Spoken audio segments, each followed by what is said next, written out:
Hello and News Channel 10-2. I'm David Lovejoy. Good morning, everybody. I'm Rhonda. And I'm the high priest of what's happening, Chuckalicious, Chuck Williams. And it's Wednesday, and you know what that means. We get better. Our friend Jody Holland joins us each and every week to talk about things that can make a difference in your professional or personal life. Jody, we get better. How you doing today, Mr. Holland? I'm doing good. How are you guys doing? Great to see you. Great to see you. You're on the road this week, right? I am. I'm in Dallas, downtown Dallas today. I was going to be at the airport, but I switched it up and came in last night because I started thinking, I can't hear anything if I'm sitting at the airport trying to do one of these. So. Right. So what are we diving in on today, Jody? Today, we're going to talk a little bit about why people resist change and kind of how change impacts our lives. Mm-hmm. Mm-hmm. It's a little bit, Yeah. a little bit timely for us. Yeah. But I know this. I will tell you the technology change. That's part of why I thought about this. Yeah, exactly. Jody, change happens. There's nothing you can do about it, right? I mean, it's just part of the process. It is, and it's a frustrating part of the process for a lot of people because when you start thinking about, the world that you're used to and the world that you go, God, I just want things to be the way that I expected them to be. And so we have this fear primarily because we like certainty. We like knowing this is what it's supposed to be. This is what it was yesterday, and it's supposed to be what it is tomorrow.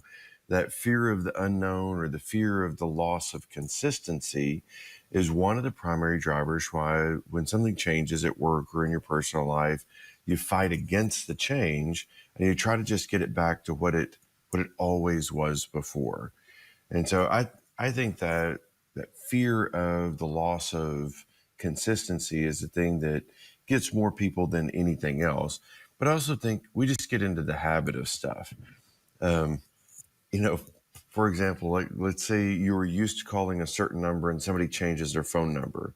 Well, you might call that same number for the next 5 years trying to call that person. And every time you do is you call it, you're like, oh, I know that's not the number.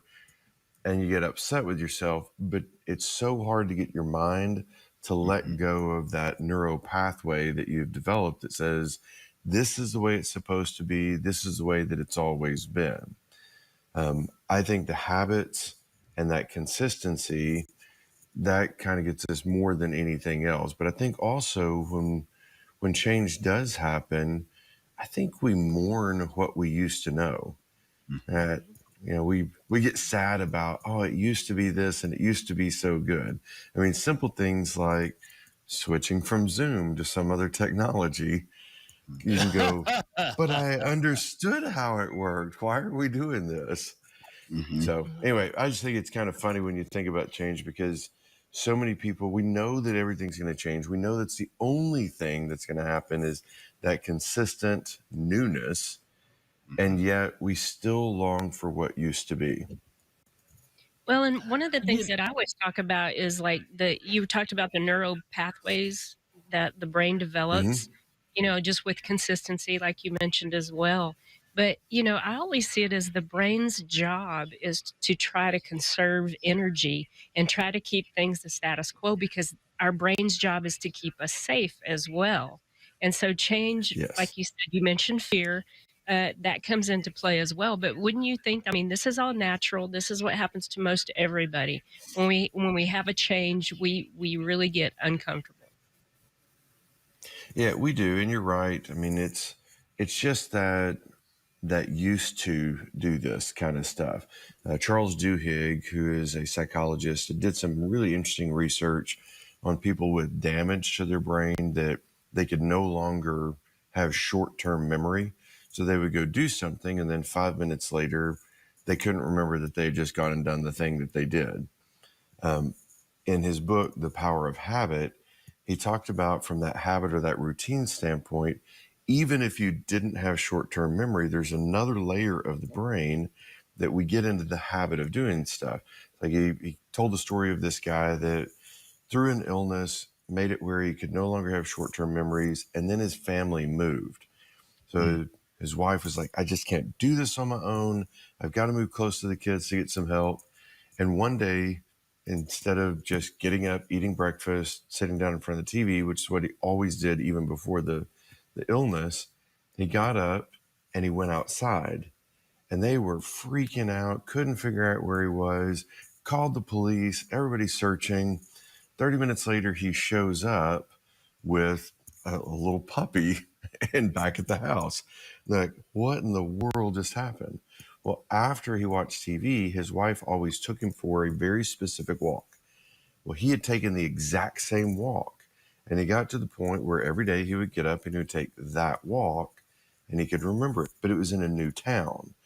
So we can handle change, but what our brains look for is, can I get the same thing over and over again until I get it just right? So when you create change, what you really look for is, can I create a better habit, a better neural pathway, so that every single day I know what to expect and how to interact on that new expectation. Is there not, now anybody will tell you me and change don't go together at all. Is there not a melding point where change and tradition can actually meet up? Yeah, I mean, I think it's funny when you say you don't like change, because if you didn't like change, you wouldn't even be who you are today. Mm-hmm. What we don't like is we don't like getting out of the thing that we're the most comfortable with. So what you started Right. out as a little kid, I mean, you may have dressed just as dapper as you do today, but let's assume as a little kid you went outside and played and you got dirty and you did all the kind of stuff. And then you grew up and you thought, man, when I dress up a little bit, people kind of take an interest to me. And then you get a little bit older and you're like, well, when I wear a sharp looking suit, everybody notices me. So we progressively still change, even though we say a lot of times, well, I don't really like change. But that conversion, or where they come together with, when change happens and we're satisfied, is as our identity evolves, we try to create a Okay. new pattern of thought and a new pattern of action to keep fitting the best version of ourselves. In business, that's what you're always trying to do, is to create that ideal vision moving forward. And then you change little habits, not massive change, but little habits at a time. So people progressively move towards that best version of what they could look like. But it is that intersection between the ideal you and the variance from the Right. old you that create that happiness in your life, because you're going to always change.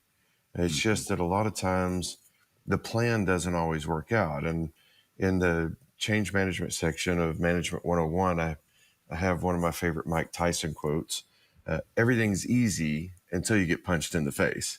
Mm-hmm. And I think Right. that's what we don't like in change, is we think, well, this is what it's supposed to be. And then pow, things don't work out the way they were supposed to. And then that's when people go, I'm never changing again. I'm always staying the way that it was, as opposed to saying, okay, well, that didn't work out, but let's identify what we did wrong in pursuing the change that made it not work out. Instead of just saying, I'm never changing again, let's just figure out what the chaos was, pivot a little bit, and come up with a better plan for next time. We're going to take a quick break. When we come back, Jody, I've got a question to ask you about change in business. Can it be too much? It's Jody Holland getting better with us on the chat right here on Newsday Amarillo and News Channel 10.